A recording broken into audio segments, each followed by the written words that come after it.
So what's up, guys? And as you can see, this is not the couch. Yeah, things are a little different right now. We are going to be talking about a very important movie. Very, very, very important movie. We've been waiting for 14 years. So I was about 11 years old when this movie, you were 12. And within that period, people have married, had children are teenagers. It's taken a very long time for this movie to come, and during that period, Pixar was just dropping quite unnecessary movies. It's Incredibles 2. We are talking about Incredibles 2, and that's why it's only the two of us. Okay, no, the real truth is that the others couldn't get to see it. Because Silverbird decided to show it only during the day because it's for kids. I mean, you make it sound like we don't have a job, you know. Yeah, the people who watch Incredibles 1 are working now. Yeah. So they won't be able to watch the last showing at 4:50. So there should be a 7 p.m. showing for... Oh, but now there is a 7 p.m. showing. On the new is. schedule, there's a 7 p.m. For weekdays? Yeah, for weekdays. Okay. Silverbird, sorry. So yeah, Silverbird has taken everybody. I think they got a lot of messages about that because I know a lot of people wanted to see it, but they couldn't see it in the day.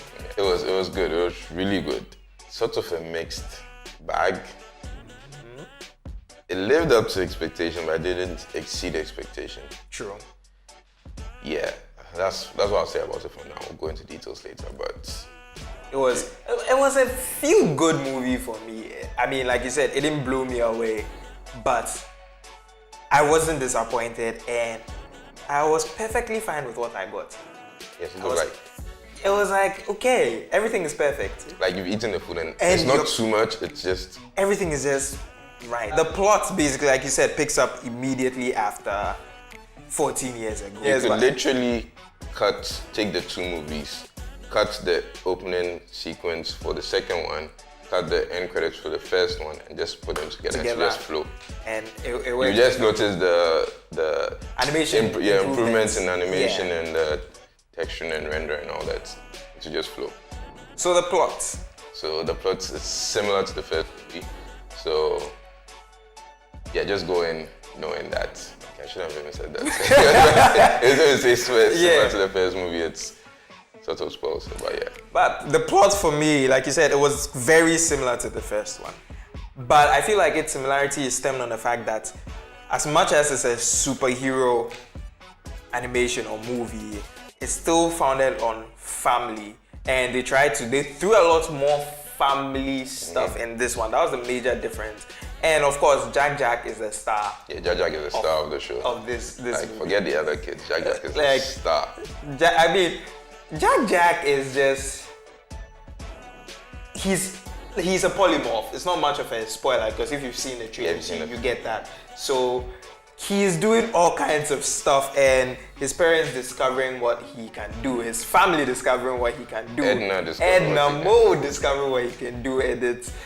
Edna is a very important character. She makes their suits. If you don't know Edna, she's a tiny chick. So Edna meets Jack.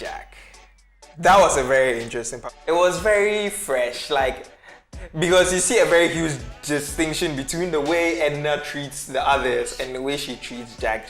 Yes, I'm sure your gratitude is quite inexpressible. Yeah, she's sort of like looking down the others, even though she's short and but she looks down on them. And then Jack comes, she starts doing that, and then he shows his powers, and she's like, oh. Yeah, she's so very willing to embrace, and she even says it, which we can't say. This is gonna be very tough, not giving spoilers. Yeah. So, still moving on. The animation. How was it like for you? Well, 14 years, you had better improve your animation. I don't know what you're doing in those 14 years. It was the little details. Yeah, they were there. Like the texture of, you could see the hair and the texture of their clothes. It was... you actually see, I think, strands of, what do you call it? Fabric. Fabric strands were showing. It was a lot of detail. I don't know how long it took them to put the whole thing together. We'll put stats. Of the animation, like how long it took them to render all those. But it was very well done. It seems like one of the best Pixar has given us. It's very, very And well if you go back and watch the first one, you realize how it looks sort of, what do you call, it looks aged now. It looks but it's aged quite well. It's like a George Clooney. Like he's old now, but he still looks good, and it's not bad. So the CGI, well, it's not really CGI. It's pretty much the whole movie. The whole movie is animation. It was really good. The lighting was amazing. They did a lot with the lights, and you can tell that Violet's abilities look better now. She had better control. Yeah, she had better, but like the colors involved in her ability was really good. And with Jack using all those abilities. Yeah, like 17. Yeah, 17 powers. So far. In the first movie, you only showed like 3 at showed the end. 3.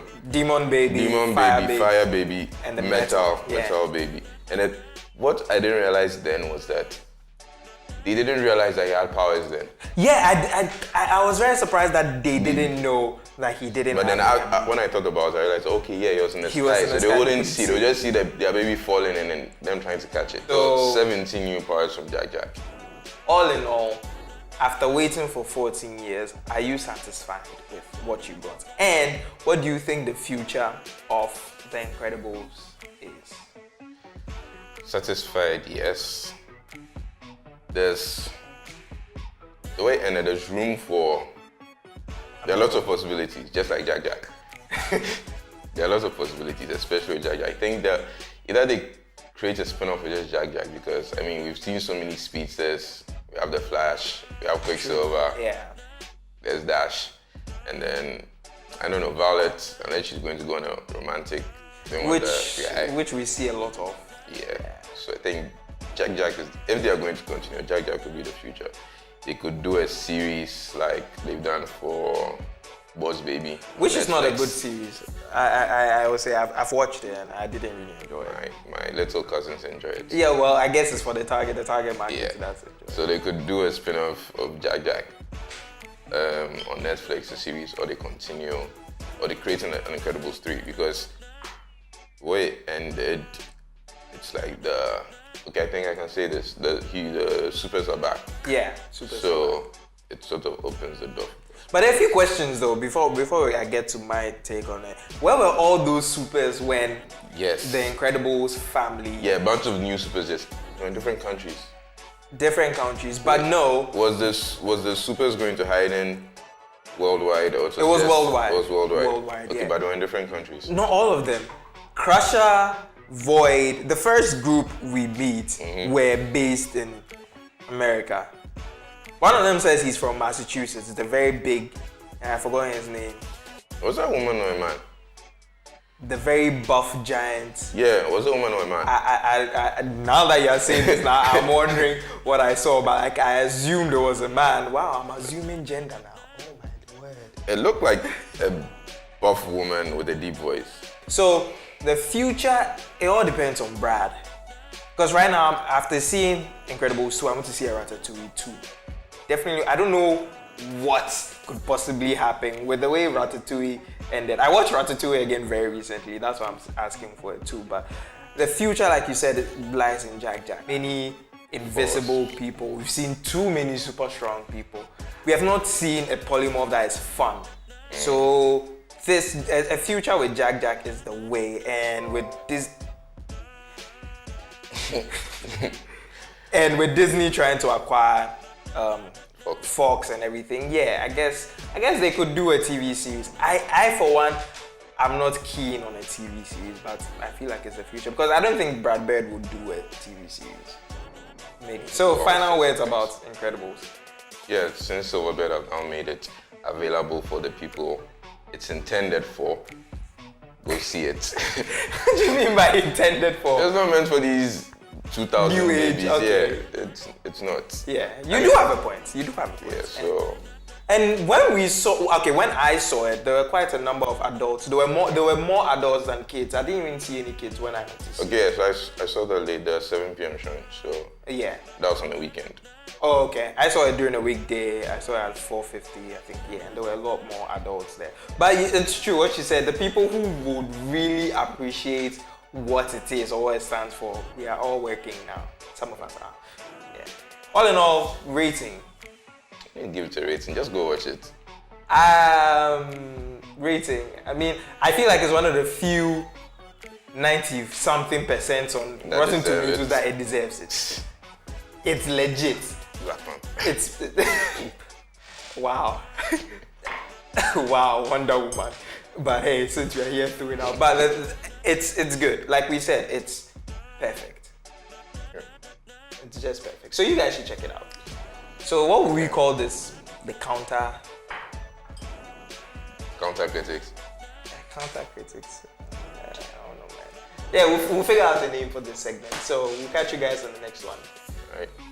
But yeah, Incredibles 2 was amazing. You guys should check it out. You have this weekend.